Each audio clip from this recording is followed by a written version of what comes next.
Jerónimo de Sousa, muito boa noite. Boa noite. A CGTP funcionou hoje como testa de ferro do PCP, que não quis, enfim, ir a esta reunião, eventualmente para não dar um sinal de submissão perante a Troika ao seu eleitorado? A CGTP, o que é da CGTP, tem uma estrutura, uma organização social, portanto, independente, autónoma, que decidiu como decidiu. Isso não colide com a decisão própria do Partido Comunista Português, que deixou muito claro, mesmo antes desse... Não foi bem pedido, aquilo quase que parecia... Um pedido de reunião, apesar de tudo. Sim, um telefonema de manhã, a dizer que se querem encontrar na sede do PCP à tarde. Mas a questão não foi formal, ou foi? Não, obviamente não foi formal. Foi com esta ligeireza e com esta arrogância, mas independentemente disso, portanto, nós queremos deixar claro que, por considerar ilegítima e desnecessária essa intervenção externa, porque é disso que se trata, afirmamos claramente que, sem abdicar do nosso direito próprio de relacionamento institucional com o Governo da República, com a Assembleia da República, com o Presidente da República, é esse o nosso relacionamento, não admitimos nem concebemos que uma entidade que não está credenciada, que não tem legitimidade de vir, digamos, ter com o PCP para, não é negociar coisa nenhuma, uma negociação que nós recusamos, mas simultaneamente e tentar impor aquilo que já está decidido. Bom, já iremos perceber isso, até porque eles não estão cá porque, enfim, vieram por sua livre iniciativa, estão cá porque foram chamados, mas falando ainda sobre a questão, disse-me que, enfim, negou que a CGTP tenha sido o testa de ferro do PCP. No entanto, para os trabalhadores que se veem representados na CGTP e também muitos deles que são do Partido Comunista, não poderão ficar baralhados com os argumentos apresentados pelo PCP e depois verem lá hoje a CGTP e fazer duas perguntas, enfim, duas perguntas. Se a CGTP foi, porquê é que o PCP não foi? Ou se o PCP não foi, o que é que a CGTP lá está a fazer? Mas é uma pergunta que não pode ser feita ao Partido Comunista Português. Eu insisto muito nesta... Mas é coincidente no eleitorado e nos trabalhadores que seguem também a CGTP, como sabemos, não é? A CGTP é uma central sindical, tanto unitária, que tem diversas componentes, onde estão os comunistas, obviamente, mas onde estão os socialistas, católicos, independentes, e é uma organização social. Mas isto não significa que estejam neste momento a seguir caminhos diferentes, Jerónimo de Sousa? Não, é uma organização social que tem toda a autonomia para decidir. Nós tratamos de um problema que é político e que, no fundamental, nós reafirmamos, antes mesmo deste telefonema, a nossa posição, que não reconhecemos, insisto, nem legitimidade nesta ingerência, nesta intervenção externa, que não vai resolver nenhum problema do nosso país. Vamos ver uma coisa. No final, e vamos falar de factos. No final de junho, e é um facto que eu penso que concorda com ele, o Estado fica sem dinheiro para pagar salários, para pagar aos fornecedores. O PCP correria esse risco?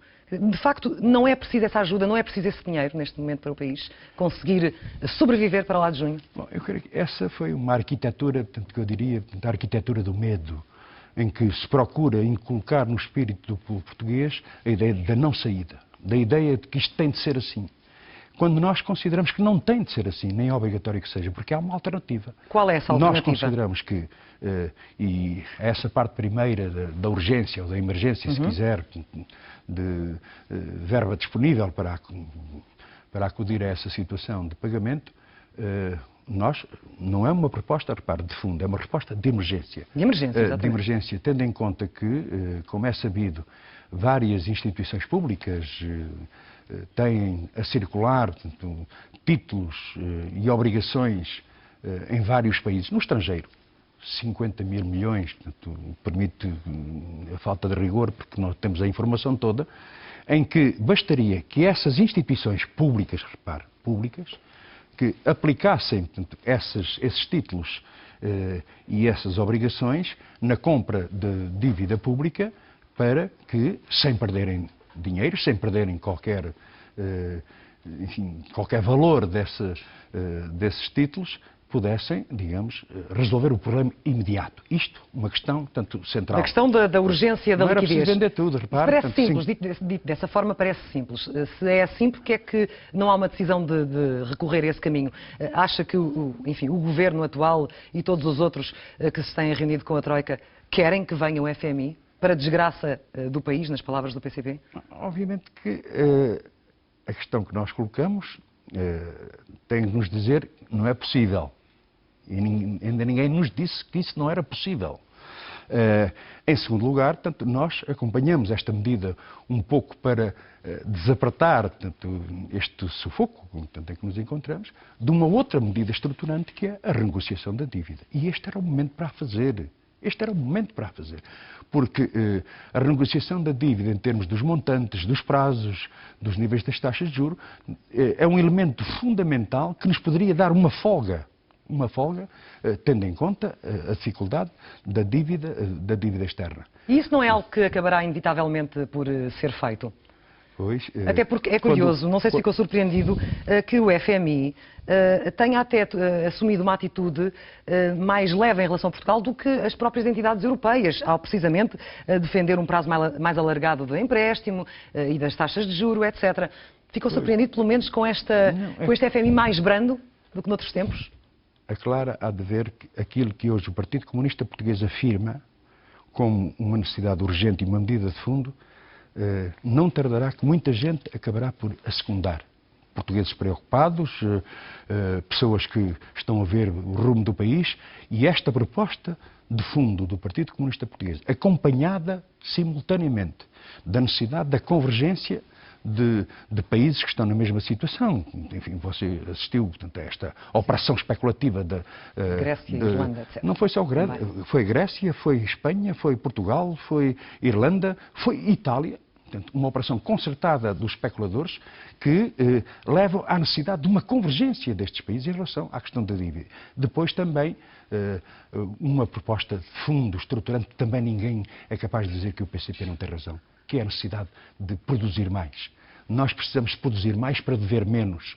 É com mais produção, com mais aparelho produtivo que nós conseguimos até resolver o problema da dívida externa. Como é que se produz mais, Jerónimo de Sousa, se há muitas empresas a fechar, cada dia há mais empresas a fechar? Como é que o país pode produzir mais se não está a crescer? Com mais investimento público, naturalmente com mais investimento privado, porque aquilo que nos estão a dizer é que este empréstimo é preciso, mas não resolve coisa nenhuma. Todos nós sabemos, porque poderia ser aqui uma opinião isolada do Partido Comunista Português, mas temos dois exemplos concretos em que a Grécia, a Irlanda, recorreu ao mesmo esquema de ajuda e hoje está pior do que quando entrou o FMI e a União Europeia, portanto, o fundo da União Europeia. Neste sentido, com esse teste de que isto não é solução para os nossos problemas estruturantes, nem sequer para a resolução da nossa dívida externa, nós consideramos que era possível, necessário, urgente, que se encaminhassem, portanto, as medidas no sentido dessa renegociação no tempo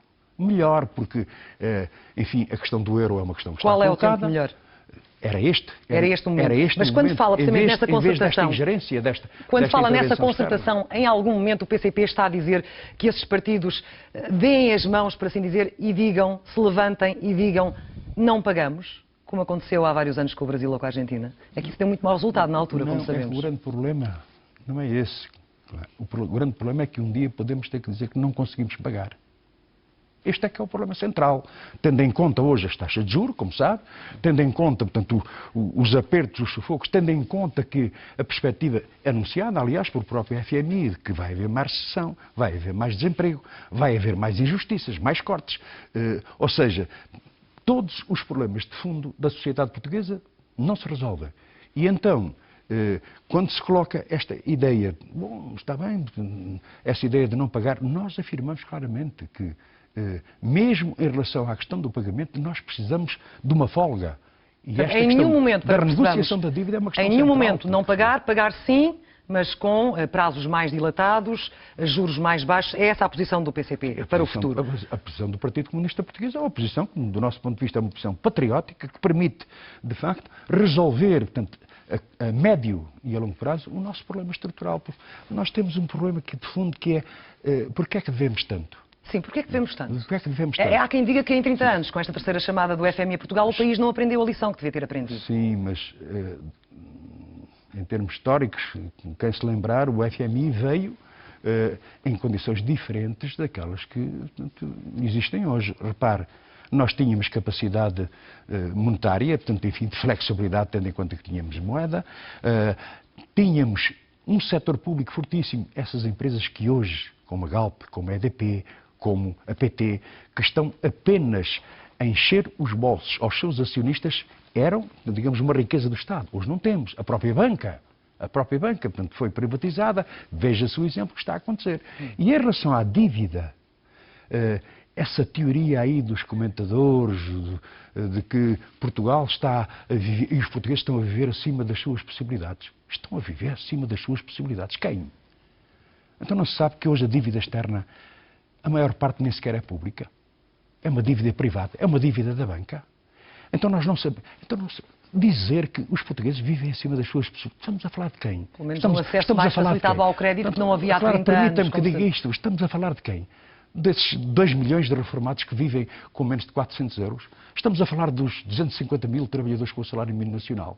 Estamos a falar mesmo de camadas médias da sociedade, portanto, que vivem dos seus pequenos rendimentos. Não estão a falar de todos os portugueses que se sobreendividaram, Jerónimo de Sousa? Mas são estes que vão ter de pagar. Mais do que aquilo que podiam. Então, são estes que estão a viver acima das suas possibilidades. Ou era no tempo em que a especulação, a jogatana, portanto, o lucro, enfim, que permite lucros fabulosos, não sou eu que digo, são os balancetes que nós verificamos de 3 em 3 meses, já não é, portanto, em que a banca continua a ter, portanto, lucros fabulosos, em que depois não há investimento, em que significa que a fase terminal desses lucros é o bolso dos seus acionistas. Mas está a colocar todo o peso do lado da banca e não está a colocar essa responsabilidade dos grupos económicos e não está a colocar nenhuma responsabilidade, precisamente nessa responsabilidade de nós, enquanto cidadãos, percebermos até onde é que podemos ir? Sim, mas, claro, mas até onde é que pode ir uma pessoa com salário mínimo nacional? Até onde é que pode ir uma pessoa que recebe 230 euros de reforma por mês? Até onde é que pode ir um trabalhador, mesmo um trabalhador com 1000 euros de salário? É algum luxo? Portanto, nós, o problema que consideramos é que, devido a uma política profundamente errada, em que, em relação, portanto, às questões da produção nacional, se destruiu o nosso aparelho produtivo. Em relação à questão do euro, portanto, se criou de uma forma rígida, portanto, uma política monetária que, no confronto entre as economias mais poderosas e as economias mais vulneráveis, como a nossa, portanto, enfim, portanto, houve um lado que partiu, que foi o nosso, que esta situação só se resolve com medidas de fundo. E quando nós dizemos produzir mais, toda a gente está de acordo. Claro.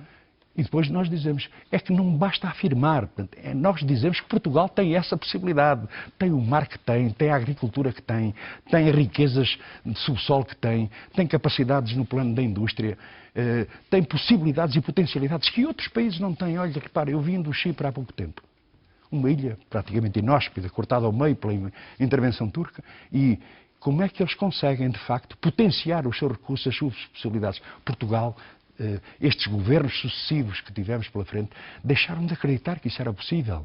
Deixaram de acreditar que isso era possível. Você falava precisamente da questão do euro. Ainda na semana passada, Francisco Louçã disse, nesse lugar, que uma eventual saída do euro para Portugal seria trágica. Qual é a sua posição neste momento? O grande problema é que nós consideramos que o euro foi, enfim, para países como Portugal, uma má moeda, porque, olhando para a realidade, portanto, enfim, não é preciso fazer grandes discursos, portanto, e ter grandes conhecimentos de economia para constatar isso. Mas o país cresceu ou não cresceu nos últimos anos, Jerónimo de Sousa, muito por causa da entrada na União Europeia?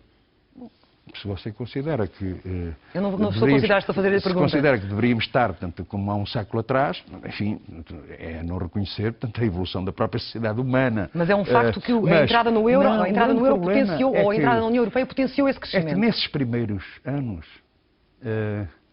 isto era um mar de rosas, lembra-se, portanto, com Cavaco Silva a afirmar, estamos no pelotão da frente. Era, enfim, o oásis, era Portugal está na moda. Enfim, todos os sucessivos governos iam dizendo isto. Quando vinham fundos comunitários, de facto, substanciais, para quê?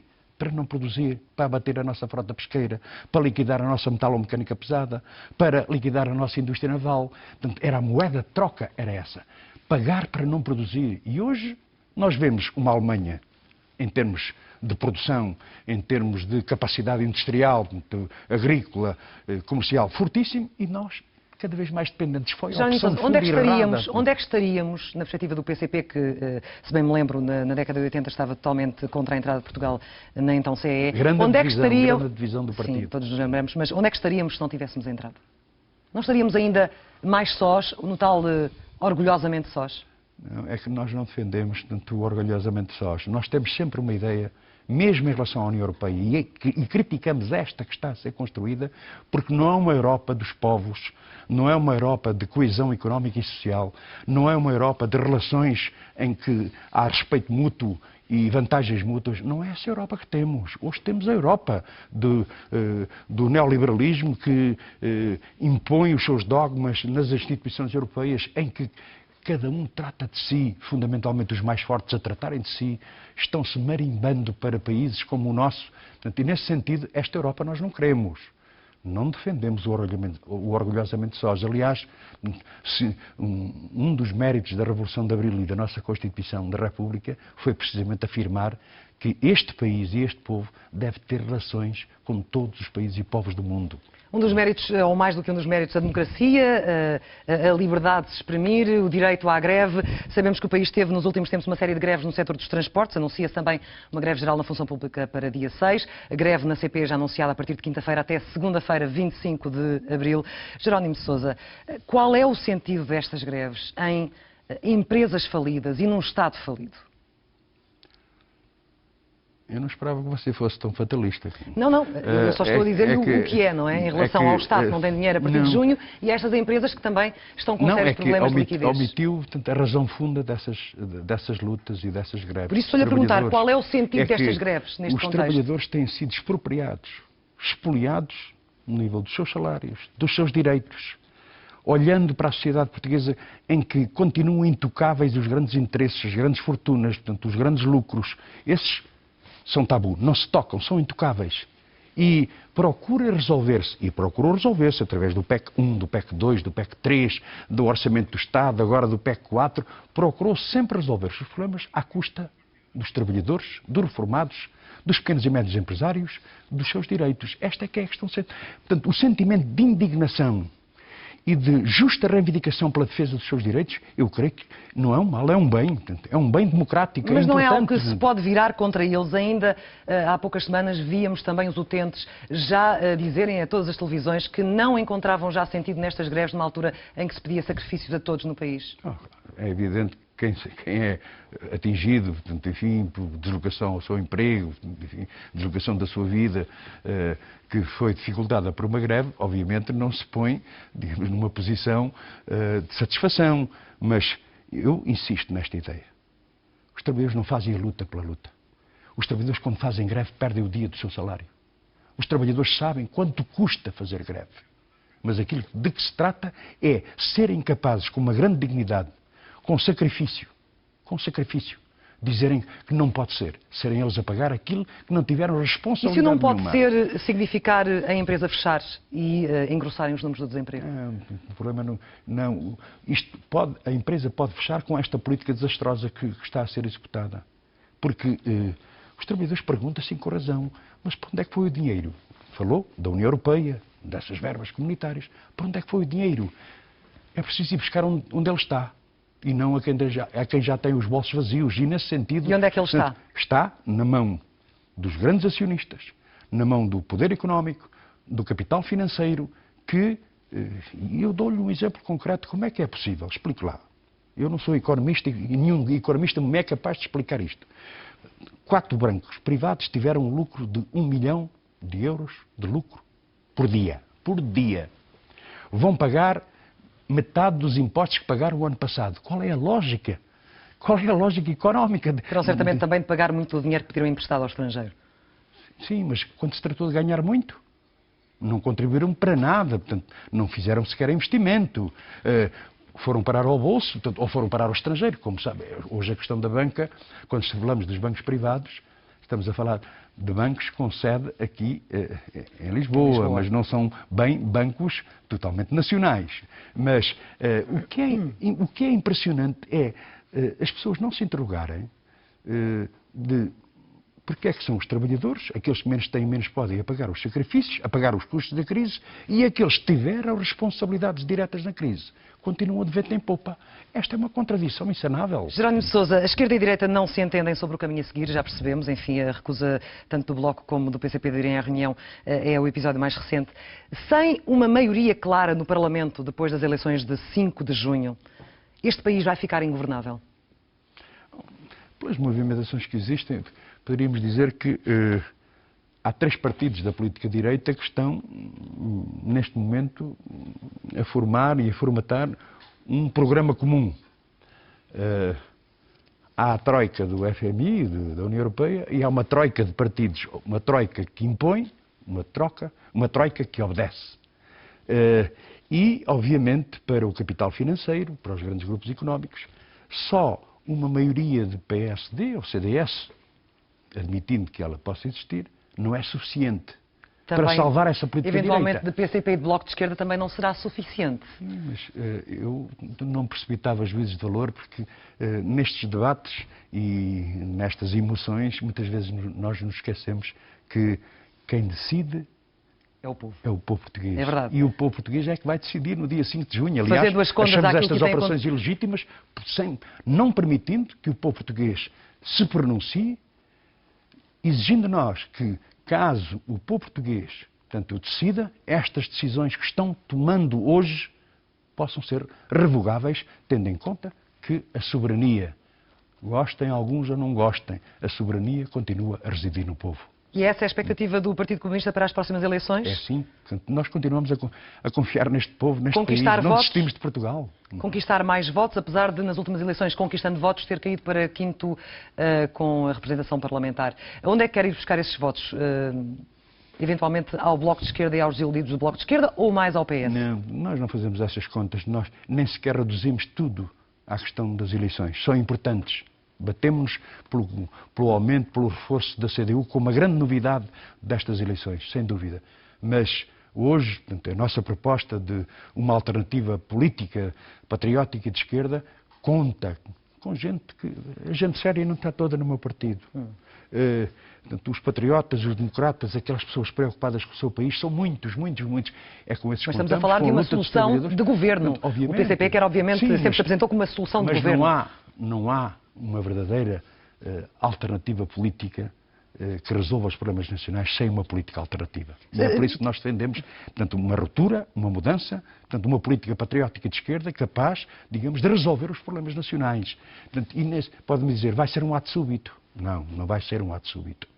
Nós confiamos, sempre, portanto, confiamos que este povo tem capacidade para perceber um dia que, perante os resultados de mais de 30 anos de política direita, como é que foi possível chegar aqui? Quem foram os responsáveis?